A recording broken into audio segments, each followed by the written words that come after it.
had someone ask on the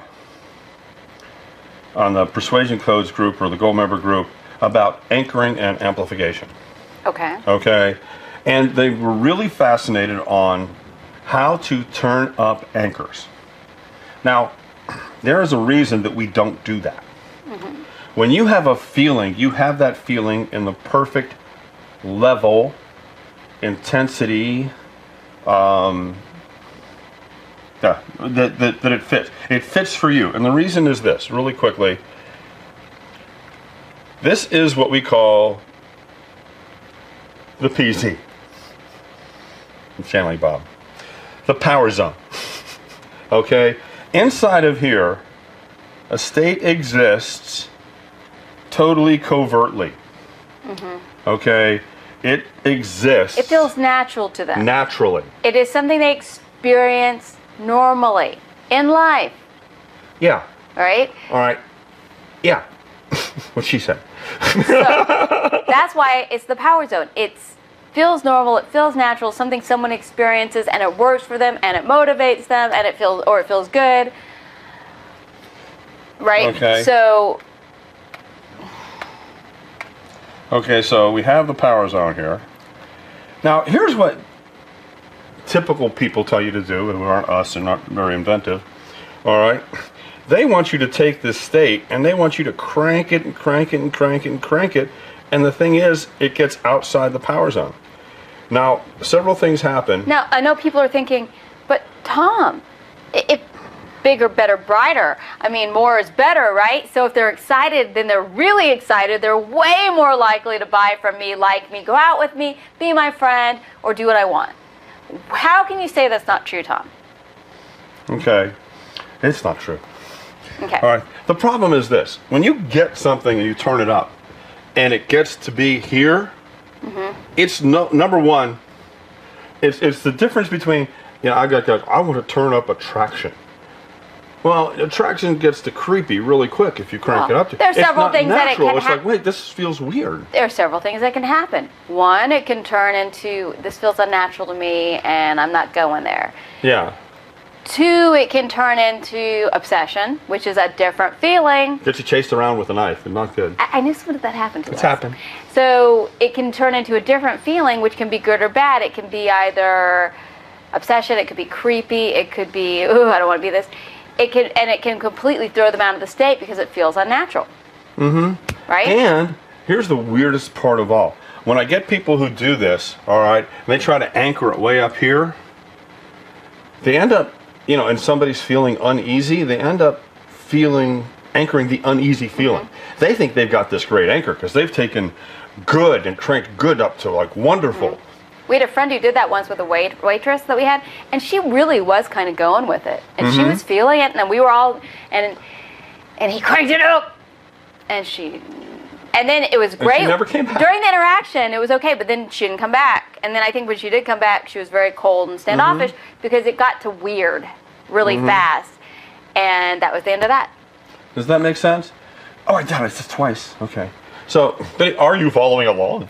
Yeah, you can't just change the words. Okay. All right, so you want to stay inside of the power zone. You want to stay in here. You want it to feel like a normal conversation where you're persuasive. Mm-hmm. Because that's how you're persuasive. That's how people don't go, well, that conversation was a little off. Yeah, because look, and I get it. I get the tendency to want to do it.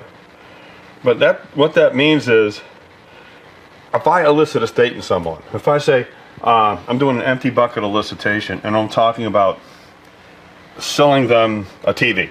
I'm selling them a big-ass TV, all right?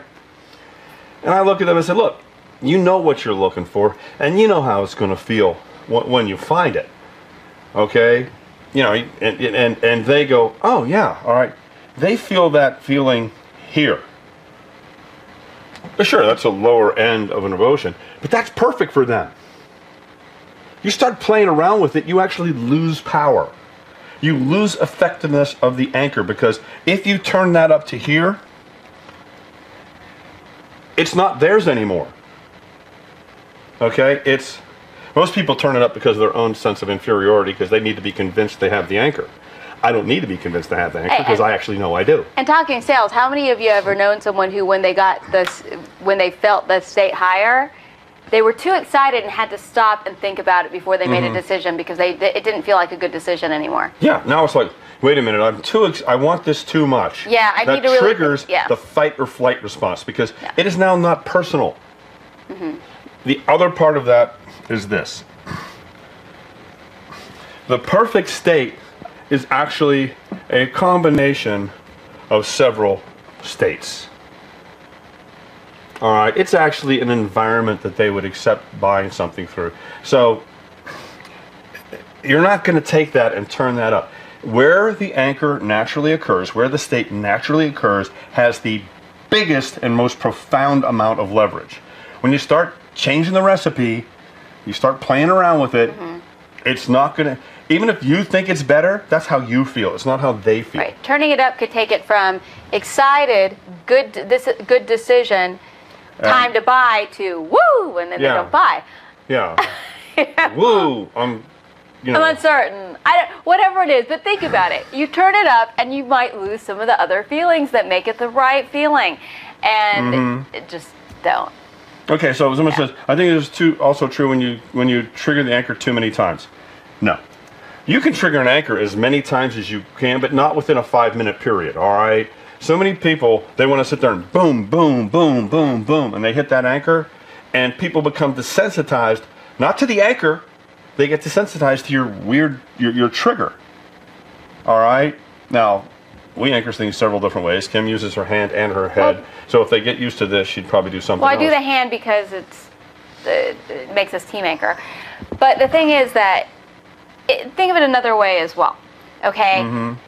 If you fire the anchor 100 times on everything you're feeling at that moment, this and that and the other, and everything in the conversation, where's the punctuation?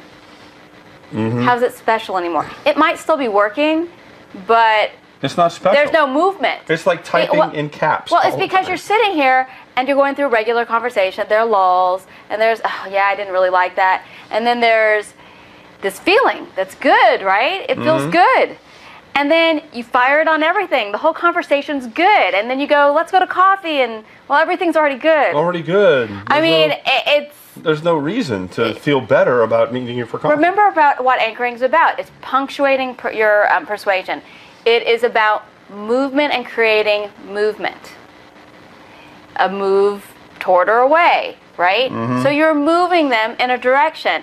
Why am I going to leave the beautiful hot tub that's 102 degrees to go to another hot tub that's 102 degrees?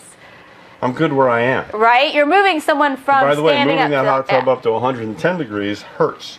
So way to expand the metaphor. There you go. Okay. But see what we're saying? All right.